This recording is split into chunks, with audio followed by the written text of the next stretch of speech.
Shalom, shalom, shalom. Saya ingin menyampaikan renungan kasih karunia buat saudara.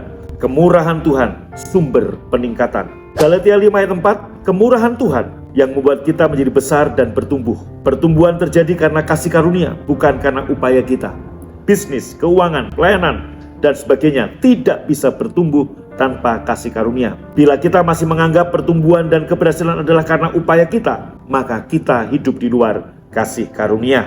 Ya, Galatia 5 ayat 4, dan Kristus nggak ngefek dalam kehidupan kita. Ingat bahwa kita menerima kasih karunia, menjadi sukses dan diberkati karena kita percaya pada Injil, bukan karena upaya kita. Galatia 3 ayat 5. Kemudian hendaklah ia menguliti korban bakaran itu dan memotong-motongnya menurut bagian-bagian tertentu. Imamat 1 ayat 6. Ketika Adam dan Hawa berbuat dosa dan mengetahui bahwa diri mereka telanjang, maka Tuhan sendiri yang berinisiatif untuk menyembelih hewan dan membuatkan pakaian kulit untuk mereka, menutupi dosa mereka. Ini adalah bayang-bayang dari peristiwa pengorbanan Yesus di kayu salib.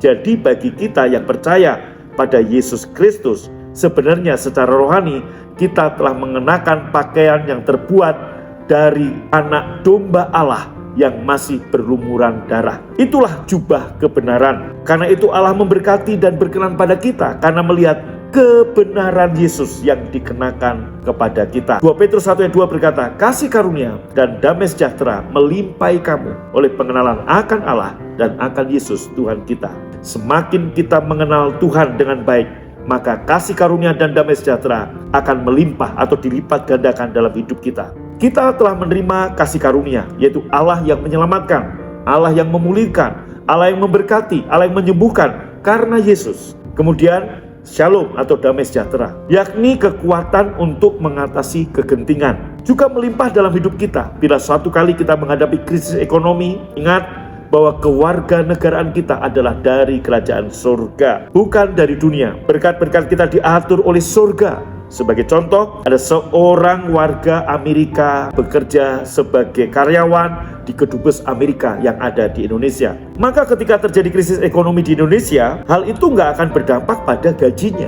Katakan nilai rupiah turun, saudaraku, nilai dolar naik, nggak berdampak bagi dia. Karena sekalipun dia tinggal di Indonesia, dia bukan warga Indonesia.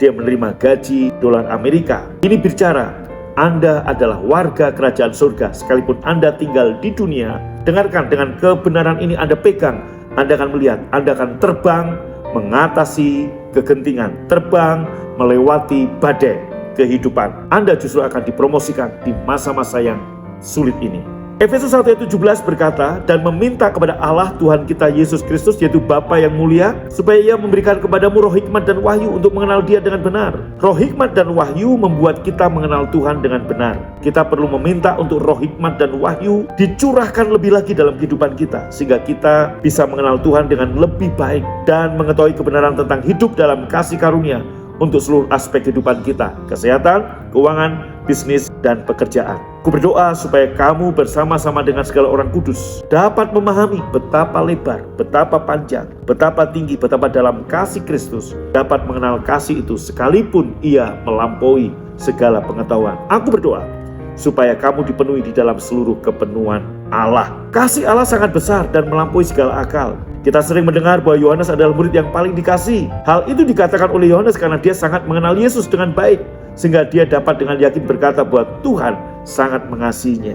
Jadi bila kita mengenal Tuhan dengan baik, maka kita juga dapat dengan yakin berkata bahwa saya adalah orang yang paling dikasihi. I am loved. Bukan hanya Yohanes, tapi saudara dan saya, orang yang paling dikasihi. Amin, amin. Saya berdoa kemurahan Tuhan tingkatkan, kasih karunia dilipat gandakan seiring dengan Anda mengenal dia lebih dalam. Oleh karena itu, bertumbuhlah dalam pengenalan akan firman lewat ibadah-ibadah di gereja BFA. Ada Komsel, ada Pondok Daud, ada ibadah minggu, ada ibadah worship revival center.